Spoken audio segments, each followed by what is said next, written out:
Magandang araw mga kaibigan. Pag-usapan natin yung mga lakad ni President Marcos Jr. kahapon. Nagbisita siya sa Mindanao, una, sa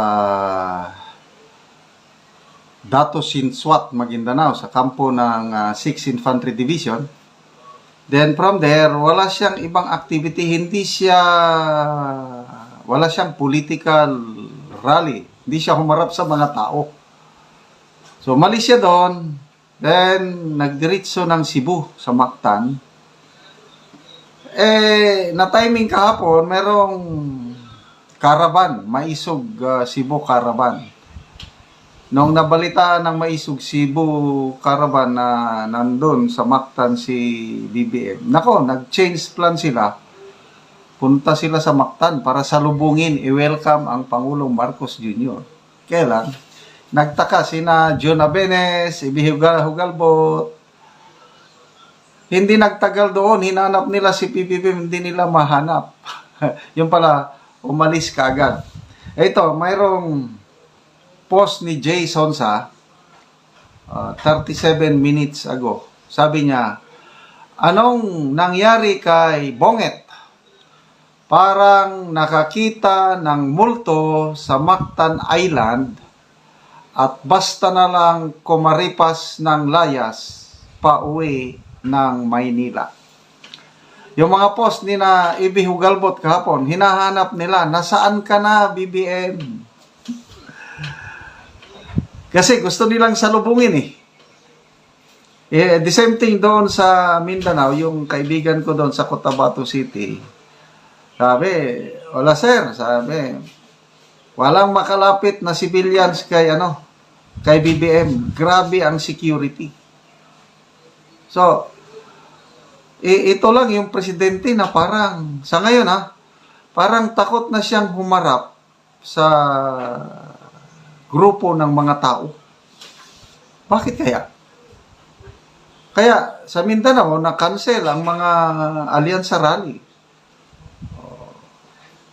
Yung Cebu, Cotabato City, napabalita na pupunta siya sa opening ng KCC Mall. Kailang natunugan ng mga DDS. Naghanda ng mga DDS ng kamatis at itlog daw. Hindi natuloy pagpunta ng presidente. Sa Jensen naman, Baluarte ni Manny Pacquiao, hindi rin natuloy. Kidapawan City, hindi rin natuloy. So ngayon, ang Pangulo, makita mo, umalakad pa rin. April 9, yung araw ng kagitingan, okay yun. Sa Capaginaldo, yun na, yung dumugo ang kanyang gums. Lumalakad naman siya, kaya lang, yung mga parang umiiwas na siya sa matataong lugar. Opinion ko lang ito, napapansin ko lang. Kaya, ito, nung mabasa ko itong post ni Jason parehas kami nang nakita. Parang nakakita ng multo sa Mactan Island at basta na lang kumaripos ng layas pauwi ng Maynila. Okay, bakit kaya? Magbasa tayo sa mga comments Jason mag-comment sa kanya.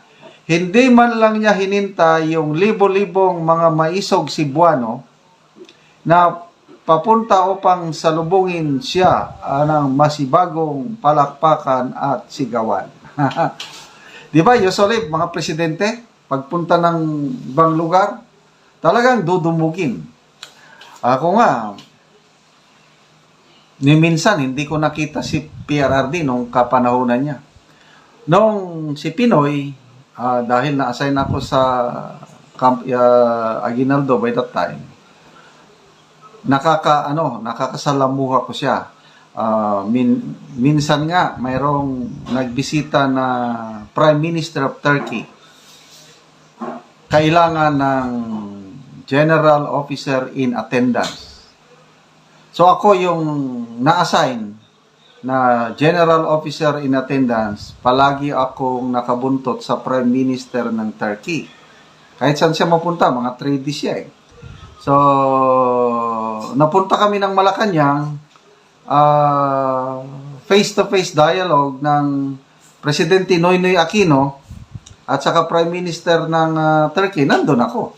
Kaya nakakalapit ako sa Presidente panahon ng Pinoy. Pagdating ng Duterte administration, wala. Hindi, kahit nga personal, hindi ko pa nakita ng personal si Tatay Digong. So ngayon, Presidente na itong PBBM. Noong una, gustong-gusto kong makipaglitrato kay BBM nung kandidato pa siya. Nung hindi pa lumabas yung, nung hindi pa natin nakita paano tayo nabudol. Gustong-gusto kong makapagpalitrato. Ngayon, wala na. Ayoko na siyang makita. I don't know. Hindi ko maipaliwanag. Bakit ayoko na siyang makita. So ito. Basta Presidente, maalala ko, Marcos Sr. Pagdaan niya along the highway noon sa La Union, gumaganon kami, nintay namin. Kamay lang ang makita namin na gumaganon, no? Kamay lang. Kaya lang, maligaya na kami dahil alam namin dumaan ang Presidente sa harap ng aming eskwelahan. But ngayon, iba na ang Presidente. Parang ayaw na ng mga tao. Pag makita na ng tao, isigawan na lang nila ng Duterte, Duterte. Okay, comment. Joby Funam. Sir Jason sa nabahag ata ng buntot. Takot makarinig ng sigaw. Duterte, Duterte, Duterte. Nangyari nito, campaign rally. I don't know, saan ba yun? Nag-i-speech siya tapos ang mga tao sumisigaw ng Duterte, Duterte. Parang naano na siguro. Na-trauma na sa ganong sigaw. Ito, Chan Hong Nek. Pakinggan nyo ha. Jason sa Manong. Jay, kahapon po, sobrang dami ng pulis sa St. Luke Hospital. Bakit kaya Manong Jay? Ayun na, speculation na lang yun. Sumama ba ang pakiramdam? Dinala sa St. Luke? Speculation lahat ito. Kasi ayaw nilang sabihin kung ano ang kalagayan ng Pangulo. Basta sabi lang ni attorney turned Dr.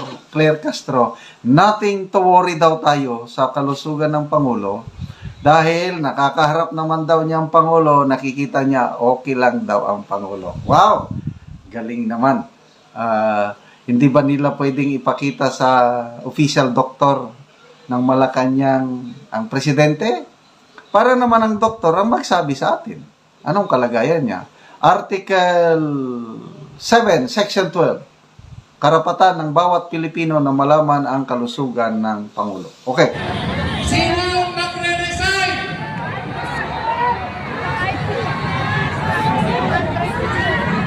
O ito para malinaw. Gusto kong malinaw. Baka mamaya si Tore lang ang magre-resigning ninyo. Tama ba ito? Marcos resign. Tama ba yun? Okay. Kandahan natin. Sabay-sabay. Ibilang ako ng tatlo. Sasabihin Marcos resign. Okay.